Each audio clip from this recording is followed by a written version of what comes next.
y a 15 jours, à la veille de la 28e journée de Ligue 2, le SCO occupait la 2e place du classement à seulement 6 points du leader lensois. 3 journées et 3 défaites plus tard, la formation dirigée par Jean-Louis Garcia a chuté à la 6e place et accuse désormais 9 longueurs de retard sur les 3 équipes de tête, Strasbourg, Metz et Lens. Un écart a priori trop important pour viser la montée en Ligue 1 en fin de saison. On dit bien a priori puisque le championnat est loin d'être terminé. En tout cas, au sein du club angevin, on continue à y croire dur comme fer.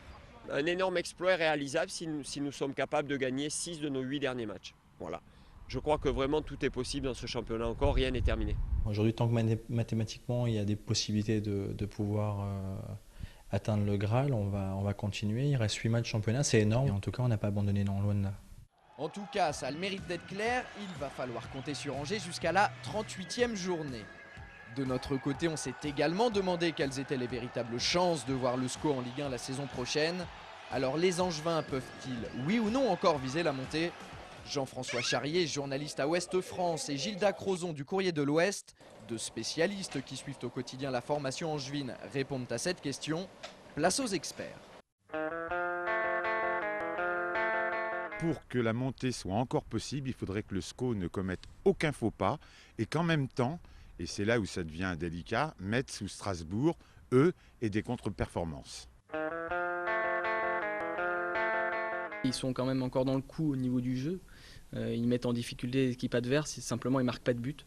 C'est leur difficulté actuelle. Donc si jamais les buts revenaient, les victoires ne seraient pas très loin. Et voilà, ils seraient certainement repartis un petit peu vers l'avant. Maintenant, de toute façon, ils n'ont plus le choix. Il faut absolument qu'ils prennent des points. Maintenant, il va falloir, pour le SCO, affronter Montpellier, Metz, Boulogne dans la foulée pratiquement. Et là, on en saura peut-être un petit peu plus. Les confrontations directes avec ces 3 clubs-là détermineront la position du SCO à la fin de la saison, puisque ensuite, ils auront les 3 derniers matchs qui seront a priori, je dis bien a priori, un peu plus cool. La grosse faiblesse d'Angers, c'est d'avoir maintenant 9 points de retard sur le 3e. S'ils continuent à ce rythme actuel, ça va être même impossible. 9 points, c'est vrai que c'est plus qu'un break qui est pris par leurs adversaires. Là. Il manque encore d'efficacité offensive devant le but adverse et aussi d'efficacité défensive, puisque à tous les matchs, ils encaissent quand même des buts évitables.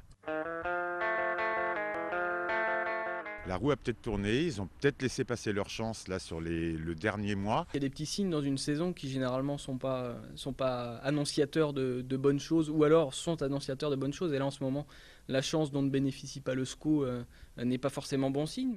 Pour terminer cette émission, Angers 7 vous propose de gagner des places pour aller soutenir le SCO lors de la réception de Boulogne le 24 avril prochain. Pour cela, il vous suffit de nous envoyer une photo de vous en compagnie d'un joueur du SCO, comme sur cet exemple. 2 solutions, par courrier aux 3 rue de la Rame, 4900 Angers, ou bien par mail à l'adresse suivante, sconews@angers7.fr. Un tirage au sort désignera les gagnants. Bonne chance à tous.